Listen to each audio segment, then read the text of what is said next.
The war in Ukraine has been raging for years now, and as we approach the middle of 2024, the situation remains dire. Just recently, Russian forces captured the village of Shumy in the Donetsk region, intensifying their push through Ukrainian defenses. This conflict has taken a devastating toll, not only on the battlefield but also on the everyday lives of those caught in between. Russian airstrikes have been relentless, targeting energy facilities and critical infrastructure, aiming to drain Ukraine's resources. Ukrainian President Volodymyr Zelensky has described the dire situation, noting that the country has lost about 80% of its thermal power and a third of its hydroelectric power due to these strikes. Despite these challenges, Ukrainian forces continue to down Russian drones and resist the advances wherever possible.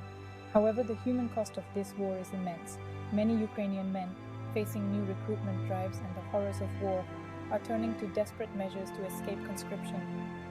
One such man, Dmytro, a 31-year-old Ukrainian, expressed his despair. "I am not made for war. I can't kill people, even if they are Russians. I won't last long on the front. I want to build a family and see the world.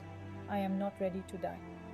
Amidst all this turmoil, former US President Donald Trump has made headlines with his bold promise to stop the war between Russia and Ukraine if he were to return to office. This statement has not gone down well with the Kremlin.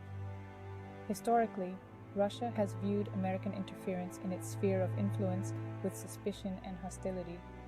Trump's assurance to end the conflict is seen as yet another example of American meddling in Russian affairs. To understand the Kremlin's outrage, we need to look back at the past decade of Russian-American relations. Since the annexation of Crimea in 2014, the US has imposed multiple rounds of sanctions on Russia, which have only strained relations further. The election of Donald Trump in 2016 saw a brief period of hope for improved ties, but this was quickly overshadowed by allegations of Russian interference in the US elections. Fast forward to today, and the situation is more complex than ever. The US has been a major supporter of Ukraine, providing military aid and imposing severe sanctions on Russia.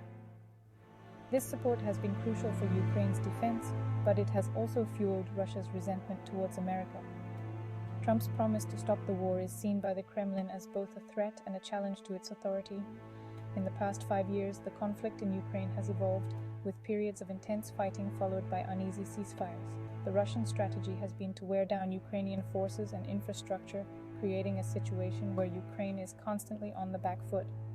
The US, on the other hand, has been trying to bolster Ukraine's defenses despite delays and challenges in delivering military aid. The coming months will be critical.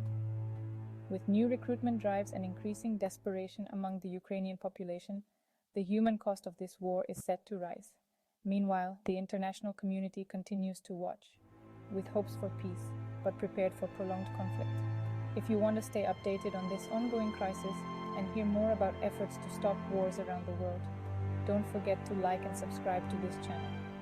Your support helps spread awareness and fosters a global conversation about peace. Together, we can make a difference. Thanks for watching #StopWarsNow.